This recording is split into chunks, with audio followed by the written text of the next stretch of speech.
Oke, halo Imam, bisa jelaskan tentang penelitian kita saat ini?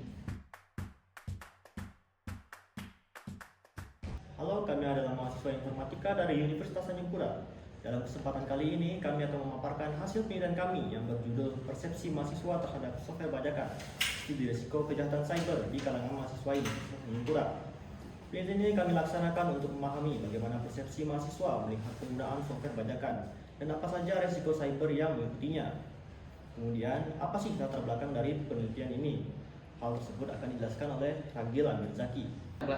Penelitian ini dilatar belakangi oleh maraknya penggunaan software bajakan di kalangan mahasiswa. Alasannya pun beragam, mulai dari harga software legal yang mahal, kemudian akses software ilegal, hingga pengaruh lingkungan sosial. Padahal, penggunaan software bajakan bukan hanya melanggar hukum, tapi juga meningkatkan risiko serangan siber seperti malware dan pencurian data.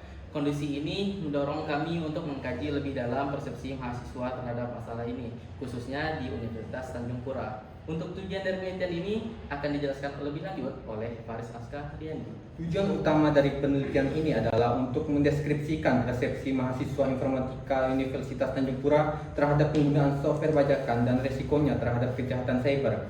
Dengan memahami persepsi ini, kami berharap dapat memberikan kontribusi dalam meningkatkan kesadaran hukum digital dan keamanan cyber di lingkungan akademik. Berikutnya, rumusan masalah dan manfaat akan dibawakan oleh Syarif Farido. Baiklah, kita akan bahas tentang rumusan masalah dan manfaatnya. Rumusan masalah dalam penelitian ini adalah bagaimana persepsi mahasiswa terhadap penggunaan software bajakan dan risikonya terhadap kejahatan cyber. Adapun manfaat penelitian ini terbagi menjadi dua, yaitu manfaat teoritis, yaitu memperkaya kajian perilaku digital dan etika teknologi. Kemudian ada manfaat praktis, yaitu sebagai dasar penyusun program edukasi hak cipta dan keamanan cyber di perguruan tinggi. Kemudian pembahasan selanjutnya yaitu metodologi penelitian yang akan dibahas teman saya, yaitu Michael Delver. Metodologi penelitian kami menggunakan metode kualitatif dengan pendekatan fenomenologi. Untuk pengumpulan data dilakukan dengan wawancara semi terstruktur. Kami mewawancarai mahasiswa aktif yang pernah menggunakan software bajakan, kemudian dianalisis menggunakan teknik tematik. Untuk lokasi penelitian dilakukan di Universitas Tanjung Pura dengan pemilihan responden secara purposive sampling. Selanjutnya kita akan masuk ke perjalanan kami dalam melakukan penelitian ini yang akan dibawakan oleh Faisal Iqbal Ismail Dianugroho. Selanjutnya adalah proses tiap pertemuan. Penelitian ini dilakukan secara bertahap. Pada tahap pertama kami menyusun instrumen wawancara. Kemudian pada tahap kedua dilakukan untuk mewawancara lapangan secara langsung. Kami di sini akan melakukan wawancara secara langsung dengan saudari selaku mahasiswa Universitas Tanjung Pura dan menggunakan software bajakan. Selanjutnya, kami melakukan transkrip data dan analisis tematik di tahap ketiga dan keempat. Seluruh proses dilakukan secara kolaboratif oleh tim melalui diskusi aktif, pembagian tugas yang seimbang. Selanjutnya adalah hasil penelitian yang akan dibawa oleh Dava Noval Akbar. Dari hasil wawancara yang telah kami lakukan, kami menemukan 5 poin utama. Yang pertama, motivasi penggunaan dan respon kami. Yang pertama adalah alasan biaya dan pengaruh lingkungan sosial. Yang kedua, dampak negatif dari penggunaan software bajakan adalah risiko terhadap keamanan data pribadi yang dapat bocor dan perangkat kita yang rentan terhadap malware ketika kita mendownload software bajakan. Yang ketiga, keberlanjutan penggunaan para mahasiswa. Sebagian tetap akan memilih untuk menggunakan software bajakan. Sebagian akan beralih ke software legal bila finansial mereka mencukupi. Keempat, harapan responden. Adanya dukungan kampus dan pemerintah untuk penyediaan software legal. Dan hal ini adalah cukup penting untuk memberikan solusi kepada pengguna-pengguna software bajakan adalah akan adanya kolaborasi antar individu-individu di negara ini.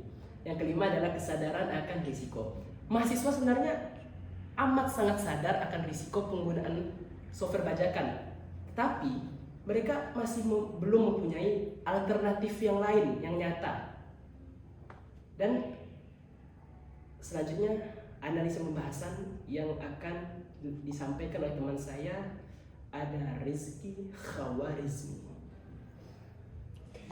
Baiklah, sekarang kita akan menganalisis hasil dari wawancara kami.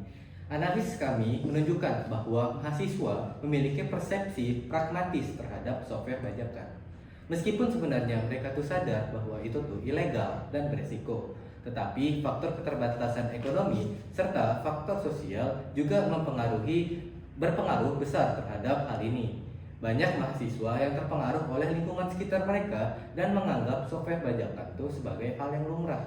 Oleh karena itu, dibutuhkan edukasi sistematis dan akses legal yang terjangkau. Nah, selanjutnya kita akan membahas kesimpulan yang akan dibahas oleh Geraldo. Kesimpulan dari penelitian ini adalah bahwa persepsi mahasiswa terhadap software bajakan didominasi oleh kebutuhan praktis dengan kesadaran risiko yang masih belum diimbangi tindakan nyata. Diperlukan kerjasama antara kampus dan pemerintah untuk menyediakan solusi konkret seperti akses software legal, edukasi HKI, dan peningkatan cyber security awareness. Penelitian ini diharapkan dapat menjadi bahan pertimbangan untuk mendorong budaya digital yang lebih etis dan aman di lingkungan akademik. Baik, karena kita sudah selesai penelitian, ini ada beberapa pesan-kesan kami. Jadi gimana Sal, penelitiannya Sal? Semoga hasil penelitian ini bermanfaat bagi mahasiswa Universitas Tanjung Pura dan mahasiswa universitas yang lainnya. Terima kasih. Michael Devin, gimana Michael? Ini penelitian kita ini seru karena kita sama teman kan kita cari info, cari tempat di mana kita mau wawancara. Jadi intinya seru. Seru banget ya? Seru. Aska. Ya. Ini pesan-kesannya gimana nih? Saya suka karena saya dapat eksplor berbagai jurnal-jurnal yang ada. Wih, Anda suka baca berarti ya? Suka banget. Sama kita sama. Ini kalau Geraldo gimana? Pesan-kesannya? Wah, penelitian ini sangat asik ya. Kalau tanpa penelitian ini saya tidak keluar rumah sepertinya. Wih, bermanfaat juga ya? Iya. Kalau Imam gimana, Mam? Nah, penelitian ini sangat edukatif karena kita bisa mensimulasi diri kita untuk skripsi nanti. Wih, Ya, terima kasih. Syarif Farido, gimana penelitian ini? Penelitian ini ya mudah-mudahan bisa mengubah jadi tidak tahuan jadi pemahaman yang bagus. Ya, Ragil. Gimana, Gil? Penelitian ini keren, seru sih. Semoga kita semua tetap menjadi edukatif, tetap menjadi inovatif. Oke. Dan yang terakhir, saya dan Ada Rizky Khawarizmi akan menyampaikan pesan-kesan kami. Nah, kalau dari kami itu berterima kasih kepada Pak Mariadi sebagai dosen pembimbing yang sudah membantu kami serta mahasiswa-mahasiswa yang sudah bersedia untuk diwawancarai oleh kami. Oke. Terima kasih Pak Mariadi dan semua responden yang telah kami ajak kerjasama. Terima kasih. Pesan dan kesan dari saya, yang pertama itu ada kesan. Menurut saya topik yang mereka bahas yaitu kelompok 2 itu sangat baik dan sangat relevan dengan keadaan zaman sekarang, yaitu di mana banyak orang yang lebih memilih untuk menggunakan software bajakan atau perangkat lunak bajakan dibandingkan dengan perangkat lunak yang legal. Sehingga banyak terjadi kebocoran data dan lain sebagainya. Menurut saya topik ini sangat bagus dan sangat harus diangkat untuk diteliti. Untuk pesan tersendiri, pesan untuk kelompok 2 yaitu semoga kelompok 2 kemudian hari akan menjadi peneliti yang lebih baik dan dapat menyusun penelitian dengan lebih jago dan lebih